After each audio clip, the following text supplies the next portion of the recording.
Assalamu alaikum. Welcome back to my channel.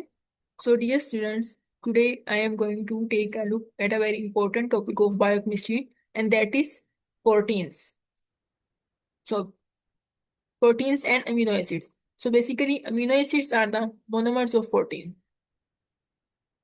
They are the basic structures of proteins. So, let's start with the general structure of amino acid.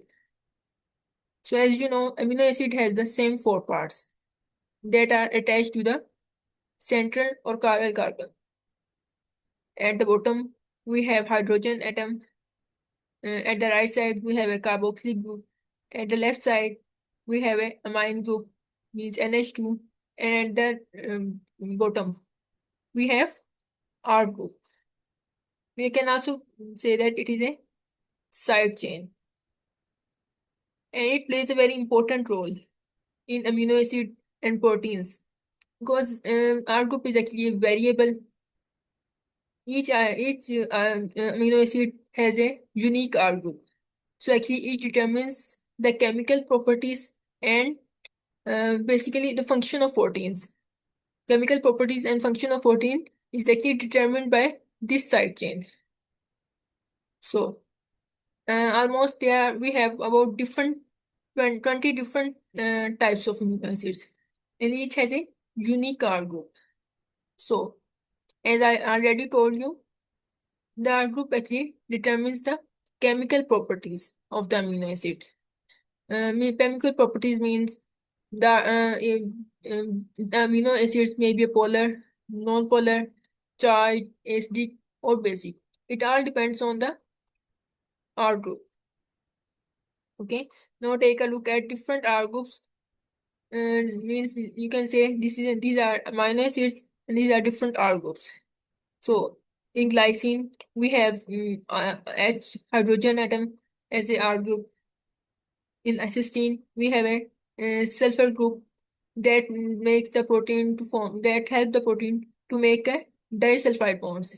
While in lysine, our group is positively charged and it makes the amino acid basic. While glutamic acid is inactively charged and it makes the amino acid acidic. So our group also control how proteins folds and ultimately it determines the function of protein. So we don't need to memorize all 20 amino acids, but we must understand how our groups affect the protein structure and function. Okay, dear students, moving ahead, let's take a look at the peptide bond formation. So basically, amino acids join together through a peptide bond. Okay, and two amino acids are joined through a condensation reaction. As a result, water will be removed and we get a dipeptide bond. Dipeptide means when two amino acids join, we get dipeptide, and when three amino acids join, we will get tripeptide. Okay, so the hydroxyl group from the carboxyl group, hydroxide means this is a amino acid and this is a carboxyl group. So hydroxyl group from the carboxyl group and the hydrogen from the amino group combines form a bond, and as a result, a molecule of water is removed. So it creates a peptide bond between the two amino acids. So many amino acids join together form a polypeptide. Okay, so this section takes place on a ribosomes and it requires ATP. Means it is a it consumes ATP to form a polypeptide bond. So you can see here amino acid 1, amino acid, both are combined and we get a dipeptide and water is removed. So further, we have a hydrolysis reaction that is actually the reverse reaction of condensation. Means when dipeptide bond, we have to break the dipeptide bond, then the amino acid or the dipeptide bond go through a hydrolysis reaction. So what happened? Water is added across the peptide bond to break it, and it breaks the polypeptide back into the individual amino acids. So this happens during digestion, means by enzyme called proteases. Because when we eat meat or consume protein enter in our body, and it have to go through a metabolic reactions. Okay, and metabolic reaction, different types of enzymes are involved. And in case of proteases enzyme actually break down the protein, and we get a amino acid. So it also used in the laboratory. We also call it laboratory protein sequencing for acid hydrolysis. Okay, so this is a reaction that actually explain the hydrolysis reaction or breakdown of dipeptide bond. This is a bond, and it is breakdown through a water, and we get two amino acids, first amino acid and second amino acid. So further, I am going to discuss the four level of proteins. So basically, protein arrange itself into four different types of structures. The first one is primary structure. So the primary structure is actually the sequence of amino acids in the polypeptide chain. So, and these amino acids are held together by a peptide bonds. These are amino acids and bind together through a polypeptide bonds. And it actually determined by the DNA base sequence. Which amino acids are joined together, it determines by a DNA base sequence. Okay, and even a single amino acid change alters the protein. Means if we change glycine, if we interchange the glycine with alanine with glycine, it will change the protein. Okay, so the sequence of amino acid is very important in the protein formation.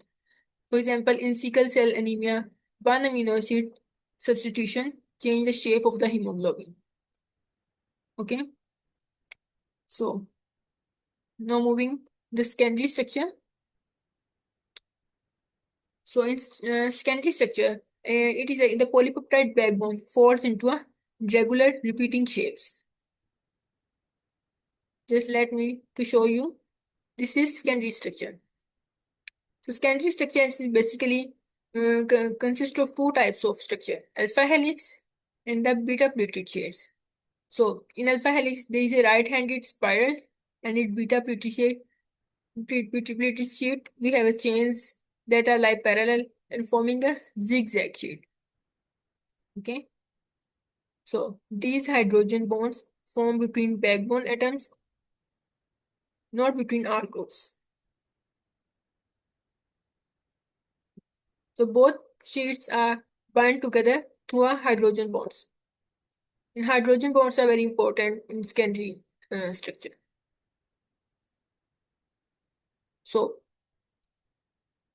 now understand its functionality.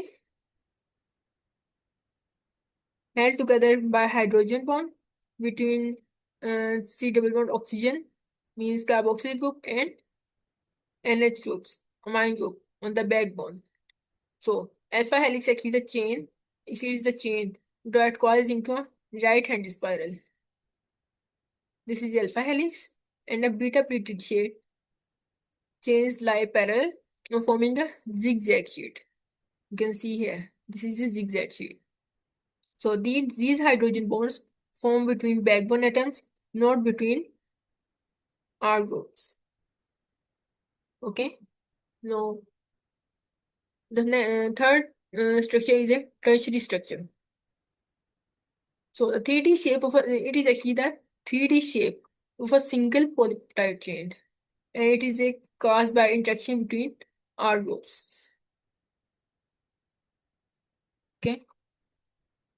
So hydrogen bonds, and it is where it form it present between the polar R groups.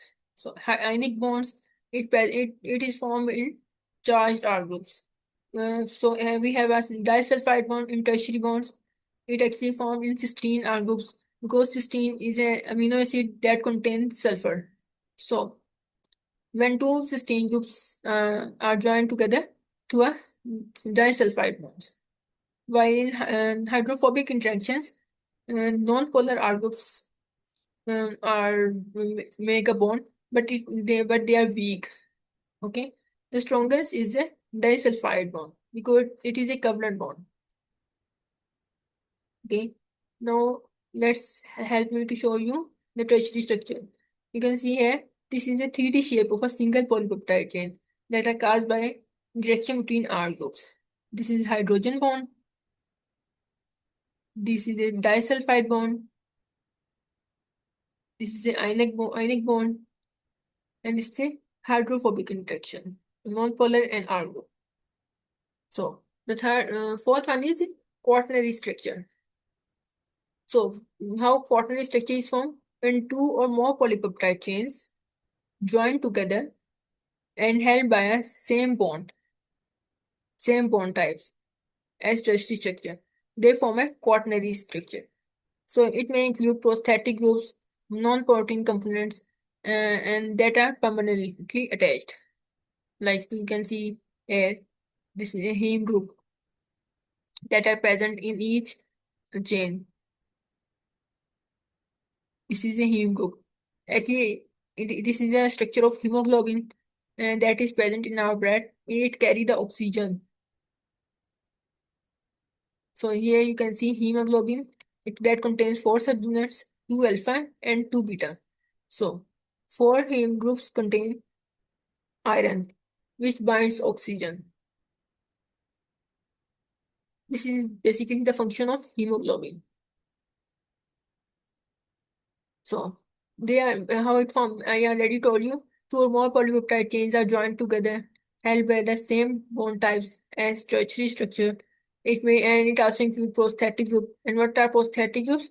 Non-protein components that are permanently attached. Like here, I already told you heme group is a prosthetic group.